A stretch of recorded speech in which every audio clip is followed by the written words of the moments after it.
Hello മക്കളെ, എല്ലാവർക്കും സൈലത്തിന്റെ മലയാളം ക്ലാസ്സിലേക്ക് സ്വാഗതം. അപ്പോൾ ഒരു പക്ഷിക്കുഞ്ഞിന്റെ മരണം എന്ന് പറയുന്ന പാഠഭാഗമാണ് നമ്മൾ ഈ വീഡിയോയിൽ ഡിസ്കസ് ചെയ്യുന്നത്.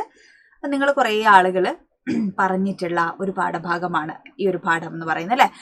അപ്പോൾ ഇതൊരു നാടകമാണ്. നമ്മൾ നാടക ഗാനം പഠിച്ചു, കഥ പഠിച്ചു. അപ്പോൾ ഈ നാടക ഗാനത്തിന്റെ പ്രത്യേകതകൾ നമുക്കറിയാം, കഥയുടെ പ്രത്യേകതകൾ അറിയാം. അപ്പോൾ ആദ്യമായിട്ടാണ് നമ്മൾ വളരെ പ്രാധാന്യമുള്ളൊരു നാടകത്തെക്കുറിച്ച് നമ്മൾ എന്ത് ചെയ്യുന്നത്, ഗൗരവപൂർണമായ അല്ലേ ഒരു പഠനം നടത്തുന്നത്. അപ്പോൾ ഇതിനു മുമ്പ് നാടകം നിങ്ങൾ 8ാം ക്ലാസ്സിൽ പഠിച്ചിട്ടുണ്ട് അല്ലേ. തേൻകനി എന്ന് പറയുന്ന വയലാർ വാസുദേവ പിള്ള തന്നെ എഴുതിയിട്ടുള്ള നാടകം ഓൾറെഡി നമ്മൾ പഠിച്ചിട്ടുണ്ട്.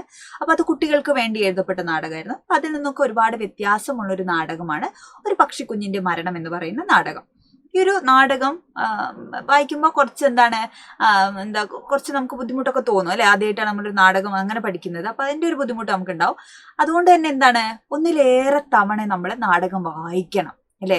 ഓരോ കഥാപാത്രങ്ങൾ പറയുന്ന പ്രയോഗങ്ങള്, അവരുടെ സംഭാഷണങ്ങള്, അതൊക്കെ വളരെ പ്രധാനപ്പെട്ടതാണ്. ഈ കഥയില്, ഈ നാടകത്തിൽ പല സിറ്റുവേഷൻസിൽ പല വിഷയങ്ങളെ എന്ത് ചെയ്യുന്നുണ്ട്, ചർച്ച ചെയ്യുന്നുണ്ട്. അപ്പോൾ അതൊക്കെ നാടകത്തിന്റെ ഉള്ളിലുള്ള സംഭാഷണ ശകലത്തിന്റെ ഉള്ളിലാണതുള്ളത്. അപ്പൊ അതൊക്കെ ചിലപ്പോൾ ചോദിക്കും അല്ലെ. അതൊക്കെ കോട്ട് ചെയ്തിട്ടായിരിക്കും പരീക്ഷയ്ക്ക് ചെയ്യുക. അതുകൊണ്ട് നമുക്ക്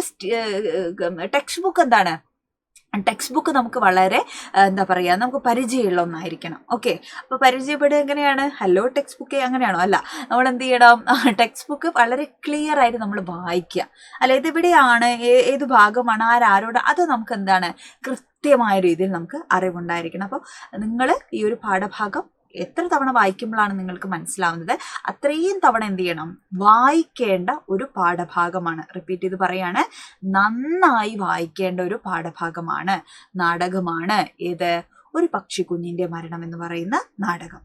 ഓക്കെ, ക്ലിയർ ആയല്ലോ.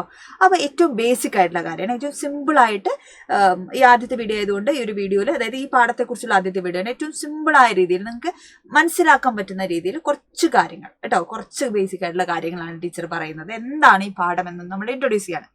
അപ്പോൾ ഇതൊരു നാടകമാണ്. ടീച്ചർ പറഞ്ഞതുപോലെ അനേകം വിഷയങ്ങൾ, ഒന്നിലധികം വിഷയങ്ങൾ എന്ത് ചെയ്യുന്നുണ്ട്, ഈ ഒരു നാടകം ചർച്ച ചെയ്യുന്നുണ്ട്. അതിൽ ഏറ്റവും ആദ്യത്തെ അല്ലെ പ്രധാനപ്പെട്ട ഒരു വിഷയം എന്താണ് എന്ന് പറയുന്നതിന് മുമ്പ് നമുക്ക് നാടകം എഴുതിയ ആളെ അല്ലെ, ഡോക്ടർ വയലാർ വാസുദേവൻ പിള്ളയാണ് ഈ നാടകം എഴുതിയതെന്ന് നമ്മൾ ഓൾറെഡി പറഞ്ഞു.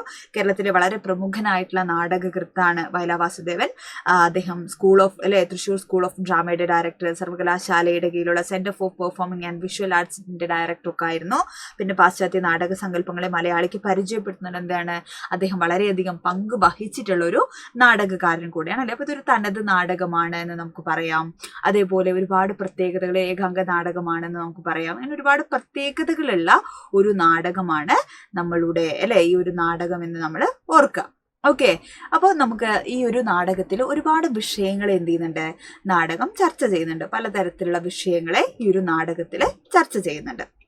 ഓക്കെ, അപ്പോൾ ഈ നാടകത്തിലുള്ള കഥാപാത്രങ്ങള് ഒന്ന് പക്ഷിശാസ്ത്രക്കാരനാണ് അല്ലെ. പക്ഷിശാസ്ത്രക്കാരനെ നിങ്ങൾക്കറിയില്ലേ, പക്ഷികളെ അല്ലെ, ഇങ്ങനെ കൂട്ടില് പക്ഷികളെ കൊണ്ടുവന്ന് അല്ലെ ഭാവിയൊക്കെ പറയുന്ന, ഫലം പറയുന്ന ആളെയാണ് നമ്മൾ പക്ഷിശാസ്ത്രക്കാരൻ എന്ന് പറയുന്നത്. അപ്പൊ ആ പക്ഷിശാസ്ത്രക്കാരനാണ് ഇവിടെ ഒരു കഥാപാത്രമായി വരുന്നത്. നമുക്കൊരു വിപ്ലവകാരനായിട്ടുള്ള അല്ലെ, സമൂഹത്തിന്റെ മാറ്റങ്ങൾക്ക് മുൻപിൽ ഇറങ്ങിത്തിരിക്കുന്ന അങ്ങനെയൊക്കെ അല്ലെ, ഇപ്പൊ പ്രവാചകനാണെന്ന് പറയുന്നു അല്ലെ, ലീഡർഷിപ്പ് ക്വാളിറ്റിയുള്ള ഒരു പിതാവ് എന്ത് ചെയ്യുന്നുണ്ട്, താതൻ എന്ന് സൂചിപ്പിക്കുക. അങ്ങനെ പല പേരുകളിലെ കാലത്തെ മുൻകൂട്ടി കാണുന്ന അല്ലെ, അങ്ങനെ പലതരത്തിലുള്ള ലേബലുകൾ ആർക്ക് കൊടുക്കുന്നുണ്ട്, നമ്മളുടെ പക്ഷിശാസ്ത്രക്കാരന് കൊടുക്കുന്നുണ്ട്. പിന്നെ 11 പക്ഷികളാണ് കഥാപാത്രങ്ങളായി വരുന്നത്. പിന്നെ പാടത്തിന്റെ ഉടമയായി മാറുന്ന കൂട്ടം തെറ്റി പറന്നു പോകുന്ന കിളി. ഇത്രയുമാണ് നമ്മളുടെ നാടകത്തിലെ കഥാപാത്രങ്ങൾ. ഓക്കെ, അപ്പൊ ഈ നാടകത്തില് പലതരത്തിലുള്ള പ്രശ്നങ്ങൾ എന്ത് ചെയ്യുന്നുണ്ട്, ചർച്ച ചെയ്യുന്നുണ്ട് എന്ന് ടീച്ചർ പറഞ്ഞല്ലോ. അതിൽ ആദ്യത്തെ പ്രശ്നം എന്ന് പറയുന്നത് സാധാരണക്കാരായ അല്ലെ കർഷകരെ എന്ത് ചെയ്യുന്നുണ്ട്, സൂചിപ്പിക്കുന്നുണ്ട്. അതായത് സ്വന്തമായി ഭൂമിയില്ലാതെ അല്ലെ, നമുക്കറിയാം ചരിത്രം, ഹിസ്റ്ററി ഒക്കെ പഠിച്ചിട്ടുള്ള മക്കളാണ് നിങ്ങൾ. അപ്പോൾ സാമൂഹിക പ്രശ്നം, സാധാരണ ജനങ്ങൾ അല്ലെ, മണ്ണിൽ പണിയെടുക്കുന്ന അല്ലെ, ആ മനുഷ്യർക്ക് അവർ പണിയെടുക്കുന്ന മണ്ണ് അല്ലെ, അവർ അധ്വാനിക്കുന്നതിന്റെ ഫലം ഒരിക്കലും അവർക്ക് ലഭിക്കുന്നില്ല. ചിലപ്പോൾ രാവന്തിയോളമായിരിക്കും അവർ ജോലി ചെയ്യുന്നത് അല്ലെ. ആ ജോലി ചെയ്യുന്ന ആൾക്ക് ഇച്ചിരി കഞ്ഞിന്റെ വെള്ളമായിരിക്കാം വൈകുന്നേരം പോകുമ്പോൾ മുതലാളി ജന്മി കൊടുക്കുക അല്ലെ. അപ്പൊ സ്വന്തമായി ഭൂമിയില്ല, സ്വന്തമായി ഒന്നും വിധിച്ചിട്ടില്ല അല്ലെ. അവർക്ക് എല്ലാ കാലത്തും കഷ്ടപ്പാടും പക്ഷെ അവരാണ് എന്ത് ചെയ്യുന്നത്, അങ്ങേയറ്റം ജോലി ചെയ്യുന്നവർ. എന്നിട്ടും ഒന്നും നേടാനാവാതെ പോകുന്ന ഒരു വിഭാഗത്തിന്റെ പ്രശ്നങ്ങളെ അല്ലെ എന്ത് ചെയ്യുന്നുണ്ട്, നാടകം ചർച്ച ചെയ്യുന്നുണ്ട് അല്ലെ. കർഷകരുടെ കഴിഞ്ഞ കാലത്തെ കുറിച്ച് പറയാണ്. കർഷകർക്ക് നിഷേധിക്കപ്പെട്ട അവകാശങ്ങളെ കുറിച്ച് എന്ത് ചെയ്യുന്നു പറയുന്നു. രണ്ടാമത്തേത് പാരിസ്ഥിതിക പ്രശ്നമാണ്. അപ്പോൾ ഈ ഒരു നാടകത്തിൽ നമുക്ക് ഏറ്റവും പ്രധാനപ്പെട്ട ചോദ്യം ചോദിക്കാൻ സാധ്യതയുള്ള ഒരു ചോദ്യം എന്താണ്? പരിസ്ഥിതിയുമായിട്ട് ബന്ധപ്പെട്ട ഒരു ചോദ്യമാണ് കേട്ടോ. അപ്പോൾ പാരിസ്ഥിതിക പ്രശ്നത്തെ എന്ത് ചെയ്യുന്നുണ്ട് നമ്മുടെ നാടകത്തിൽ കാണും. ഇപ്പോൾ നാടകത്തിലെ പക്ഷികളും എന്താണ് അത്തരത്തിൽ പ്രകൃതിയെ സംരക്ഷിക്കാൻ വേണ്ടി അല്ലെ മനുഷ്യനോട് മല്ലിട്ട് നിൽക്കുന്ന അല്ലെ പ്രകൃതിക്ക് വേണ്ടി നിലകൊള്ളുന്ന ആളുകളായിട്ട് നമുക്ക് ആ പക്ഷികളെ നമുക്ക് കാണാം. അപ്പോൾ പ്രകൃതിയെ ഇല്ലാതാക്കാൻ ഇരുട്ടിന്റെ മറവിൽ ഇപ്പോൾ കാടും കുന്നും മലയും എല്ലാം ഇടിച്ച് നശിപ്പിച്ച് അല്ലെ സ്വന്തം സ്വാർത്ഥതയ്ക്ക് വേണ്ടി നിലനിൽപ്പിന് വേണ്ടി എന്താണ് എല്ലാത്തിനെയും ഇല്ലാതാക്കുന്ന മനുഷ്യനെ നമുക്ക് കാണുന്നുണ്ട് അല്ലെ. അപ്പൊ പ്രകൃതിയെ പ്രകൃതിയെ സംരക്ഷിക്കുകയും ആശ്രയിക്കുകയും ചെയ്യുന്ന അല്ലെ ജീവജാലങ്ങളുടെ പ്രതിനിധിയാണ് ആരെന്ന് പറയുന്നത് ഇവിടെ നമ്മളുടെ 11 പക്ഷികൾ എന്ന് പറയുന്നത് കേട്ടോ. അപ്പൊ പ്രകൃതിയെ നശിപ്പിക്കാൻ വേണ്ടി അല്ലെ ഇരുട്ടിന്റെ മറവിൽ ഇഴഞ്ഞു വരുന്ന രാക്ഷസന്മാരാണ് മനുഷ്യരെന്ന് പറയുന്നത്. അപ്പൊ പ്രകൃതി നശിപ്പിക്കുന്ന മനുഷ്യരും പ്രകൃതിയെ സംരക്ഷിക്കാൻ അല്ലെ പ്രകൃതി തന്നെയാകുന്ന ജീവജാലങ്ങളും തമ്മിലുള്ള ഒരു സംഘർഷതയും എന്താണ് സംഘർഷ ഭരിതമായിട്ടുള്ള സിറ്റുവേഷൻ. അതായത് പ്രകൃതിയെ നിലനിർത്താൻ വേണ്ടി അല്ലെ പ്രകൃതിയെ ആശ്രയിച്ച് ജീവിക്കുന്നവരും പ്രകൃതി ഇല്ലാതാക്കാൻ ശ്രമിക്കുന്നവര്. പ്രകൃതിയെ ആശ്രയിക്കുന്നവരാണ് ഈ പക്ഷികൾ എന്ന് പറയുന്നത്. പ്രകൃതി ഇല്ലാതാക്കാൻ ശ്രമിക്കുന്നവരാണ് ആര്? മനുഷ്യർ അല്ലെ. അപ്പൊ അവരുടെ പ്രതിനിധിയാണ് ആരെന്ന് പറയുന്നത് ഈ പാടത്തിന്റെ ഉടമ അല്ലെങ്കിൽ കൂട്ടം തെറ്റിപ്പോയ സ്വാർത്ഥനായ പൈസ കണ്ടിട്ട് കണ്ണു മഞ്ഞടിച്ച് ബാക്കി എല്ലാത്തിനെയും എന്ത് ചെയ്യുന്നത് ഉപേക്ഷിച്ചു പോകുന്ന കഥാപാത്രമാണ് ഇവിടെ കൂട്ടം തെറ്റിപ്പോയി പറന്നുപോയ കിളി എന്ന് പറയുന്നത്. പ്രകൃതിയെ നിലനിർത്താൻ അല്ലെ അതിനെ ആശ്രയിച്ച് ജീവിക്കുന്ന ജീവജാലങ്ങളുടെ പ്രതിനിധികളാണ് ആര്? പക്ഷികൾ എന്ന് പറയുന്നത്. അപ്പൊ ഇവർ തമ്മിലുള്ള ഒരു സംഘർഷം എന്ത് ചെയ്യുന്നുണ്ട് നാടകത്തിൽ നമ്മൾ കാണുന്നുണ്ട്. ഓക്കെ. അപ്പോൾ എല്ലാ ജീവജാലങ്ങളും എന്ത് ചെയ്യുന്നുണ്ട് പ്രകൃതിയെ ആശ്രയിച്ചിട്ടാണ് ജീവിക്കുന്നത്. അപ്പോൾ മനുഷ്യൻ മാത്രമാണ് എന്ത് ചെയ്യുന്നത് ഇപ്പോൾ സാങ്കേതിക വിദ്യയെയും ടെക്നോളജിയും ഒക്കെ ആശ്രയിച്ച് മനുഷ്യൻ മാത്രമാണ് അതിൽ നിന്ന് വേറിട്ട് മാറിയിട്ടുള്ളത്. ബാക്കി എല്ലാ ജീവജാലങ്ങളും എന്ത് ചെയ്യുന്നു പ്രകൃതിയെ ആശ്രയിച്ച് തന്നെയാണ് ഇപ്പോഴും നിലനിൽക്കുന്നത് അല്ലെ. അപ്പോൾ കൂട്ടം തെറ്റിപ്പോയ ഈ ഒരു കിളി എന്ന് പറയുന്നത് നമ്മൾ ആദിമ കാലത്തേക്ക് ആലോചിക്കുക അല്ലെ. ആദിമ മനുഷ്യരെങ്ങനെയാണ് അവർ കാട്ടിലെ അല്ലെ മനുഷ്യരും ഈ മൃഗങ്ങളെ പോലെ അന്ന് ഫ്രിഡ്ജൊന്നും ഇല്ലല്ലോ. ഈ സാധനങ്ങളൊക്കെ സ്റ്റോർ ചെയ്ത് വെച്ചിട്ട് കഴിച്ച് നാളത്തേക്ക് എടുക്കാനോ അല്ലെ കുറേ പറമ്പൊക്കെ ഇത് എന്റേതാണെന്ന് പറഞ്ഞ് എഴുതിയെടുക്കാനോ ആ കാടെൻ്റെത് ഈ കാടെൻ്റെത് ആ മരമെൻ്റെത് ഈ മരമെൻ്റെത് ഈ വഴിയേണ്ടത് വഴി പ്രശ്നത്തിനൊക്കെ പേരിൽ ആളുകൾ നമ്മൾ കൊല ചെയ്യുന്ന കാലത്താണ് നമ്മൾ ജീവിക്കണേ അല്ലെ. അപ്പൊ ആദിമ മനുഷ്യർ എങ്ങനെയായിരുന്നു ഈ പക്ഷി മൃഗാദികളെ പോലെ അല്ലെ. അന്ന് അങ്ങനെയായിരുന്നു മനുഷ്യനും അല്ലെ. പ്രകൃതിയോട് ചേർന്ന് കലർന്ന് ലയിച്ച് അല്ലെ ഈ ജീവജാലങ്ങളെ പോലെ ജീവിച്ചത്. അവിടുന്ന് മനുഷ്യർ മാത്രം എന്ത് ചെയ്യാണ് ഈ കൂട്ടം തെറ്റിപ്പോയ കിളി പോയതുപോലെ സ്വന്തം സ്വാർത്ഥതയ്ക്ക് വേണ്ടി അല്ലെ അവൻ എന്ത് ചെയ്യാണ് ഈ പറയുന്ന പ്രകൃതിയിൽ നിന്നും അവൻ കൂട്ടം തെറ്റി മാറുകയാണ്. ഓക്കെ. നാടകത്തിൽ ഏറ്റവും അവസാനം എന്ത് ചെയ്യുന്നു ആ കൂട്ടത്തിലേക്ക് പ്രകൃതിയിലേക്ക് തന്നെ തിരിച്ചു വരുന്ന മനുഷ്യനെ നമ്മൾ കാണുന്നുണ്ട് അല്ലെ. ഈ പക്ഷിയെ നമ്മൾ കാണുന്നുണ്ട് പ്രകൃതിയിലേക്ക് മടങ്ങുക. അപ്പൊ പ്രകൃതിയിലേക്ക് മടങ്ങുക എന്ന് പറയുന്ന ഒരു ആശയത്തിൽ കൂടെ എന്ത് ചെയ്യുന്നുണ്ട് നമ്മുടെ നാടകം ചർച്ച ചെയ്യുന്നുണ്ട്. അപ്പൊ പ്രകൃതിയോട് ഇണങ്ങി ജീവിച്ച ആദിമ മനുഷ്യനിൽ നിന്ന് അല്ലെ ആദിമ മനുഷ്യൻ പ്രകൃതിയോട് ഇണങ്ങി ജീവിച്ചിരുന്ന ആളായിരുന്നു. പിന്നീട് എന്ത് ചെയ്യാണ് താല്പര്യങ്ങൾക്ക് വേണ്ടി വികസനങ്ങൾക്ക് വേണ്ടി പ്രകൃതിയെ ഇല്ലായ്മ ചെയ്ത് നശിപ്പിക്കാൻ വേണ്ടി എന്ത് ചെയ്യാണ് സ്വന്തം വർഗത്തെ ഇല്ലായ്മ ചെയ്യാൻ വേണ്ടി കൂട്ടം തെറ്റി പറന്നു പോവാണ് അല്ലെ. അപ്പൊ അത് ആരുടെ സൂചനയാണ്? മനുഷ്യന്റെ ആധുനിക മനുഷ്യന്റെ പ്രതീകമാണ് ഈ ഉടമ എന്ന് പറയുന്നത് കേട്ടോ. അപ്പൊ ഇത്തരത്തില് പല പ്രശ്നങ്ങൾ അല്ലെ ഒരുപാട് പ്രശ്നങ്ങൾ എന്താണ് ഈ നാടകം ചർച്ച ചെയ്യുന്നുണ്ട്. അധികാരം അല്ലെ അധികാരം പ്രകൃതിയെ നശിപ്പിക്കുന്നുണ്ട് അല്ലെ അധികാര വ്യവസ്ഥ. അപ്പൊ മനുഷ്യന്റെ സ്വാർത്ഥമായ താല്പര്യങ്ങള് പ്രകൃതി അല്ലെ നിലനിർത്തേണ്ടതിന്റെ ആവശ്യകതയെക്കുറിച്ച് അതേപോലെ കർഷകർ അനുഭവിക്കുന്ന പ്രശ്നങ്ങള് ഇങ്ങനെ ഒരുപാട് കാര്യങ്ങൾ അല്ലെ തനത് നാടക പ്രസ്ഥാനത്തിൽ ഉൾപ്പെടുന്ന നാടകമാണ് നമ്മുടെ ഈ നാടകം എന്ന് പറയുന്നത്. അപ്പൊ അതിന്റെ ഒരു വക്താവായിരുന്നു ആര്? നമ്മുടെ വലാവാസുദേവപിള്ള. അപ്പൊ അദ്ദേഹത്തിന്റെ നാടകങ്ങളൊക്കെ അത്തരത്തിൽ വളരെ പ്രാധാന്യമുള്ള നാടകങ്ങൾ തന്നെയാണ്. അപ്പോൾ ഇവിടെ ഇത്രയും പ്രശ്നങ്ങളാണ് എന്ത് ചെയ്യുന്നത് ഇത്രയും സാമൂഹിക പ്രശ്നങ്ങളെ അല്ലെ സമകാലിക പ്രശ്നങ്ങളെ ഒക്കെ എന്ത് ചെയ്യുന്നുണ്ട് ഈ ഒരു നാടകം അഡ്രസ് ചെയ്യുന്നുണ്ട് എന്ന് ആദ്യം നമ്മൾ മനസ്സിലാക്കി വെക്കുക. അപ്പോൾ എന്നിട്ട് നമ്മൾ ഈ പാഠഭാഗം വായിക്കുന്ന സമയത്ത് കുറച്ചുകൂടെ ക്ലിയർ ആയിട്ട് എന്ത് ചെയ്യും നമുക്ക് കാര്യങ്ങൾ മനസ്സിലാവും. ഓക്കെ. അപ്പൊ നാടകം ഒന്ന് നമുക്ക് നോക്കാം. അപ്പൊ പ്രകൃതിയുടെ നശീകരണത്തിനിടയിലും എന്ത് ചെയ്യാണ് പച്ചപ്പ് നഷ്ടപ്പെട്ടു പോകാതെ വഴിവക്കിൽ നിലകൊള്ളുന്ന ഒരു അരയാൽ ഇവിടാണ് നാടകത്തിന്റെ പശ്ചാത്തലം അല്ലെ. അപ്പൊ അതിന്റെ പുറകിൽ എന്താണ് ഇടതൂർന്ന് അല്ലെ നിബിഡമായി നിന്നിരുന്ന ഒരു വനം ഇങ്ങനെ കെട്ടി തരിപ്പണമാക്കിയതിന്റെ എന്താ പറയാ അവശിഷ്ടങ്ങൾ ചുറ്റും കാണാം അല്ലെ. അപ്പൊ അതിൽ ആകെ നിലനിൽക്കുന്ന ഏതാണ് ഒരു അരയാൽ ചുവട് മാത്രമാണ്. അപ്പൊ അതിലാണ് ഇപ്പൊ പക്ഷിശാസ്ത്രക്കാരനും ഈ പക്ഷികളൊക്കെ ഉള്ളത്. ഓക്കെ. അപ്പൊ അതിന്റെയും എന്താണ് ശിഖരങ്ങൾ വെട്ടിത്തുടങ്ങി, കൊമ്പുകൾ വെട്ടിത്തുടങ്ങി എന്ന് പറയുന്നുണ്ട്. അപ്പോൾ ആ കാടായി നിന്നിരുന്ന ഒരു സ്ഥലത്ത് ആ അരയാൾ മാത്രമേ ഉള്ളൂ, ബാക്കിയല്ലോ ആ കാട് മുഴുവൻ എന്ത് ചെയ്തു, നശിപ്പിച്ചു കളഞ്ഞു മനുഷ്യൻ സ്വാർത്ഥതയ്ക്ക് വേണ്ടി എന്നുള്ളത് ആദ്യം തന്നെ എന്ത് ചെയ്യാണ്, സൂചന നൽകുകയാണ് അല്ലെ. അപ്പോൾ പാടത്തിനുടമ, പക്ഷിവേഷക്കാരായിട്ടുള്ള 11 പക്ഷികൾ, അന്ധനായിട്ടുള്ള അല്ലെ കണ്ണ് കാണാൻ വയ്യാത്ത അന്ധനായിട്ടുള്ള പക്ഷിശാസ്ത്രക്കാരൻ, ഇത്രയുമാണ് നമ്മളുടെ ഈ ഒരു നാടകത്തിലെ പ്രധാനപ്പെട്ട കഥാപാത്രങ്ങൾ. അന്ധനാണെങ്കിലും അദ്ദേഹത്തിന്റെ അല്ലെ തേജസ്സുറ്റ മുഖത്ത് അല്ലെ തന്റെ ചിറകിനുള്ളിൽ കഴിഞ്ഞവരിൽ ഒരുവനെ എന്താണ് കാണാതെ പോയത് അല്ലെ, ആ കൂട്ടം തെറ്റിപ്പോയ പക്ഷിയെ ഓർത്തിട്ടുള്ള വേദന അദ്ദേഹത്തിന്റെ മുഖത്ത് നമുക്ക് കാണാം. അപ്പൊ ഇനിയും കൂടണഞ്ഞില്ലല്ലോ എന്നുള്ള ഒരു വിഷാദപൂർണമായ സംഭാഷണത്തിൽ നിന്നാണ് എന്ത് ചെയ്യുന്നത്, നാടകം തുടങ്ങുന്നത്. കാണാതെ പോയവൻ സ്വയം ചിറകർത്ത് അല്ലെ കൂട്ടം തെറ്റ്, വർഗവഞ്ചകനാണ് അവൻ, കൂട്ടത്തെ ഉപേക്ഷിച്ച് പോയവരാണ് അല്ലെ. അധികാരത്തെയും അധികാര കൊതിയെയും അധികാര മോഹങ്ങളും ഒക്കെ എന്ത് ചെയ്യാണ്, വ്യാമോഹങ്ങൾ അല്ലെ, സ്വർണവും പൈസയൊക്കെ കാണുമ്പോൾ ചിലർ അങ്ങനെ ആയി പോകും അല്ലെ. അപ്പൊ അങ്ങനെയുള്ള ഒരു വർഗവഞ്ചകനാണ് ആര്, നമ്മുടെ കൂട്ടം തെറ്റിപ്പോയ കിളി എന്ന് പറയുന്നത്. അത്തരത്തിലുള്ള ഒരു വ്യക്തിയുടെ പ്രതിനിധിയായിട്ട് അല്ലെ, മനുഷ്യന്റെ പ്രതിനിധിയായിട്ട് കിളി മാറുന്നുണ്ട്. അപ്പൊ എന്തെങ്കിലും ഒരിക്കൽ എന്ത് ചെയ്യും, ഈ കൂട്ടം തെറ്റിപ്പോയ കിളി തിരിച്ചു വരുമെന്ന പ്രതീക്ഷയാണ് ആർക്ക്, നമ്മുടെ പക്ഷിശാസ്ത്രക്കാരൻ അല്ലെ. എന്റെ അന്ത്യം കാണാനെങ്കിലും അവൻ വരുമെന്ന തുടക്കത്തിൽ പറയുന്നുണ്ട്. അന്ത്യം കാണാൻ ആര് വരുന്നുണ്ട് അല്ലെ, അപ്പോഴത്തേക്കും മനസ്സും അടുത്തിട്ട് അല്ലെ സ്വയം തിരിച്ചറിഞ്ഞ് ബോധമുണ്ടായി ആര് തിരിച്ചു വരുന്നുണ്ട്, നമ്മുടെ കൂട്ടം തെറ്റി പറന്നുപോയ കിളി തിരിച്ചു വരുന്നുണ്ട്. ഭാവി പ്രവചിക്കാൻ സമർത്ഥനായ, അന്ധതയേറും തോറും അകത്ത് പ്രകാശമേറുന്ന, ഭാവി തെളിഞ്ഞു കാണുന്ന പക്ഷിശാസ്ത്രക്കാരൻ എന്താണ് പ്രകടമാവുന്നുണ്ട്. തേനരുവിയുടെ ഉത്ഭവസ്ഥാനവും തെളിനീർ തടാകവും കണ്ട് നാടോടികളുടെ കൂടെ കഴിഞ്ഞ് പട്ടിണിക്കാരന്റെ അത്താഴം പങ്കിട്ട് നേടിയ ജീവിത അനുഭവങ്ങളാണ് അയാളുടെ ശക്തി.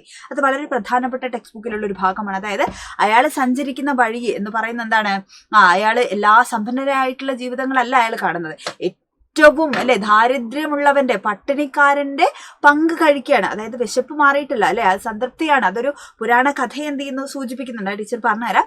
അപ്പൊ ഇങ്ങനെ ഏറ്റവും എന്താണ് അടിസ്ഥാന വിഭാഗങ്ങൾക്കിടയിലൂടെയാണ് എന്ത് ചെയ്യുന്നത് അദ്ദേഹം സഞ്ചരിക്കുന്നത് അല്ലെ. അപ്പൊ ദന്തഗോപുരവാസിക്കല്ല അല്ലെ, കൊട്ടാരത്തിൽ താമസിക്കുന്നവനല്ല, മണ്ണിനോടൊപ്പം അല്ലെ ചേർന്ന് ജീവിക്കുന്നവനാണ് എന്ത് ചെയ്യുന്നത്, യഥാർത്ഥ ജീവിത മൂല്യങ്ങൾ തിരിച്ചറിയാനാവുക എന്ന് പറയുന്ന ഒരു അല്ലെ ആശയവും എന്ത് ചെയ്യുന്നുണ്ട് അവിടെ നമുക്ക് ലഭിക്കുന്നുണ്ട് എന്നുള്ളതാണ്. ഓക്കെ, അതുപോലെ തന്നെ നമ്മളുടെ കൂട്ടം തെറ്റിപ്പോയ അല്ലെ പക്ഷി തിരിച്ചു വന്നാൽ അതിനെ സ്വീകരിക്കാനാവുമോ, അല്ലെങ്കിൽ അവന്റെ എന്താ പറയാ കൂട്ടുകാരൻ നീങ്ങുന്നുണ്ട്, കൂട്ടം തെറ്റിപ്പോയി പറന്നുപോയ കിളി ഒടുവിൽ അവൻ അല്ലെ എല്ലാം തിരിച്ചറിഞ്ഞ് അല്ലെ നന്മയും തിന്മയും ഒക്കെ തിരിച്ചറിഞ്ഞ് അവൻ തിരിച്ചു വരുന്ന സമയത്ത് എന്താണ് പക്ഷികളും അവന്റെ കൂടെ സന്തോഷിക്കുകയാണ് അല്ലെ. ആ ഒരു സമഭാവനയിലെ ചിറക് അറുത്തെറിഞ്ഞു പോയി അവന് ചിറക് നൽകുകയും അവനെ വീണ്ടും കൂട്ടത്തിലേക്ക് ചേർക്കുകയൊക്കെ ചെയ്യുന്നത് ആ ഒരു അഹിംസ അല്ലെങ്കിൽ എന്താ പറയുക സംഘബോധത്തിന്റെ അല്ലെങ്കിൽ കൂട്ടായ്മയുടെ സ്നേഹത്തിന്റെ അല്ലെ ഒക്കെ എന്താ പറയാ അർത്ഥങ്ങൾ നമുക്ക് അവിടെ കാണാൻ പറ്റും അല്ലെ. ഒരാളെ ഉപേക്ഷിക്കാതെ എന്ത് ചെയ്യുന്നു, വീണ്ടും അവനെ സ്വീകരിക്കുകയാണ് ചെയ്യുന്നത് അല്ലെ. അപ്പൊ നന്മയുടെ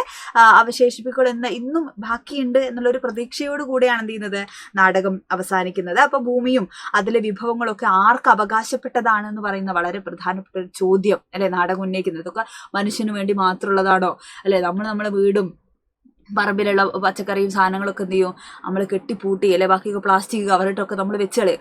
അപ്പൊ ഈ പക്ഷി മൃഗങ്ങളൊക്കെ എന്താ ചെയ്യുക, അവര് സ്വിഗ്ഗിയിലും ടൊമാറ്റോയിലൊക്കെ നമുക്ക് സൊമാറ്റോയിലൊക്കെ നമുക്ക് ഓർഡർ ചെയ്യാൻ പറ്റുമോ ഈ പക്ഷികൾക്കൊക്കെ അല്ലെ. നിങ്ങൾ 7ാം ക്ലാസ്സിലൊരു പൊന്മാൻ എന്ന് പറയുന്ന ഒരു കഥയുണ്ട്. അതിനകത്ത് അല്ലെ മീൻ വാങ്ങാൻ പോകുന്നൊരു മീൻ കൊത്തിയെ അല്ലെ നമുക്ക് കാണാൻ പറ്റും അല്ലെ. പൊന്മാനെ നമുക്ക് മീൻ കൊത്തി നമ്മുടെ നാട് പ്രയോഗമാണ് മീൻ കൊത്തി അല്ലെ, ഈ പൊന്മാനെ പറയുന്നത്. അപ്പൊ ഈ പൈസ കൊടുത്ത് പറന്നു പോകുന്നൊരു പൊന്മാനുണ്ട് അല്ലെ. അപ്പൊ അതേപോലെ ഇവർക്ക് പൈസ ഉണ്ടാക്കി വാങ്ങേണ്ടി വരുമോ എന്നുള്ളൊരു ചോദ്യമാണ് എന്ത് ചെയ്യുന്നത്, ആർക്ക് അവകാശപ്പെട്ടതാണ് ഈ ഭൂമിയിലുള്ള സമ്പത്ത് അല്ലെ, ഇതൊക്കെ മനുഷ്യന് മാത്രം ഉള്ളതാണോ എന്ന് പറയുന്ന ഒരു ചോദ്യം എന്ത് ചെയ്യുന്നുണ്ട് നാടകത്തിലെ വളരെ പ്രധാനപ്പെട്ട ഒരു ചോദ്യമാണ്. അപ്പോൾ ലോകത്തെവിടെയും മനുഷ്യന്റെ വികാസം അല്ലെ മനുഷ്യന്റെ പരിണാമത്തിന്റെ തുടക്കം എന്ന് പറയുന്നത് എന്താണ്, അധ്വാനം അല്ലെ. അതിന്റെ ചരിത്രം അധ്വാനവുമായി ബന്ധപ്പെട്ടതാണ്. അധ്വാനിക്കുന്ന അല്ലെ ആ ഒരു വഴിയാണ് എന്ത് ചെയ്യുന്നത് അവന്റെ ചരിത്രം നിർണയിച്ചിട്ടുള്ളത് അല്ലെ. അപ്പൊ അധ്വാന വർഗത്തിന്റെ അധ്വാനത്തിന്റെ ഫലം കൈക്കലാക്കുന്ന ഒരു വിഭാഗം ആളുകൾ തുടക്കം മുതലേ ഉണ്ടായിരുന്നു. അപ്പൊ കർഷകർ ജോലി ചെയ്യാൻ നമ്മൾ പറഞ്ഞു അല്ലെ. ആദ്യത്തെ പ്രശ്നം എന്താണ്, കർഷകരുടെ അധ്വാനത്തിന്റെ ഫലം അവർക്ക് കിട്ടുന്നില്ല അല്ലെ, അവരെന്നും എന്ത് ചെയ്യാണ് ജോലി ചെയ്യുക മാത്രമാണ്. അപ്പൊ ഇവിടെയുള്ള പക്ഷികളും അതുപോലെ തന്നെയാണ് അല്ലെ, ഈ അധ്വാനിക്കുന്ന ജനവിഭാഗങ്ങളുടെ സൂചനയാണ് നമ്മൾ പറഞ്ഞു അല്ലെ. അപ്പോൾ കൈക്കലാക്കുന്ന അധികാര ശക്തി എവിടെയും കാണാം, അധ്വാനിക്കുന്ന ആളുകളുടെ ഫലം കൈക്കലാക്കുന്ന അധികാര ശക്തി. ഇവിടെ പാടത്തിനുടമയാണെങ്കിൽ ആദ്യകാലത്ത് എന്തായിരുന്നു, അത് ജന്മികളായിരുന്നു അല്ലെ. അതുപോലെ അടിമയുടെ മോചനവും അവകാശത്തിനായിട്ടുള്ള പോരാട്ടം ഒക്കെ എന്താണ് ഇവിടെ ഈ നാടകത്തിൽ നമുക്ക് കാണാം. ഇപ്പൊ ചൂഷണത്തിന്റെയും ക്രൂരമായ അടിമത്തത്തിന്റെയും മുഖത്തിന്റെ എന്താ പറയുക കീഴിലമർന്ന ജനതയ്ക്ക് ഒരേ ഒരു മോചനമാർഗം എന്ന് പറയുന്നത് വിപ്ലവമാണ്. അപ്പൊ ഇവിടെ ഒരു വിപ്ലവ നായകനായിട്ട് അല്ലെങ്കിൽ അതൊക്കെ എതിർക്കുന്ന, അതൊക്കെ മാറുമെന്ന് നന്മയിലൂടെ അഹിംസയിലൂടെ കാണിച്ചു കൊടുക്കുന്ന ഒരു കഥാപാത്രമായിട്ടാണ് പക്ഷിശാസ്ത്രക്കാരൻ വരുന്നത്. അപ്പോൾ ഇത്തരത്തിൽ ഒരു വിപ്ലവകാരിയുടെ അല്ലെങ്കിൽ ഒരു ഗുരുവിന്റെ, പുരോഹിതന്റെ, സാമൂഹിക പ്രവർത്തകന്റെ ഒക്കെ ഒരു പ്രതിനിധിയായിട്ട് നമുക്ക് ആരെ കാണാം? നമ്മുടെ പക്ഷിശാസ്ത്രക്കാരനെ നമുക്ക് കാണാൻ പറ്റും കേട്ടോ. അപ്പൊ തിന്മയ്ക്കെതിരെ നടക്കുന്ന ഒരു പോരാട്ടമാണ് നമ്മുടെ നാടകത്തിലുള്ളത്.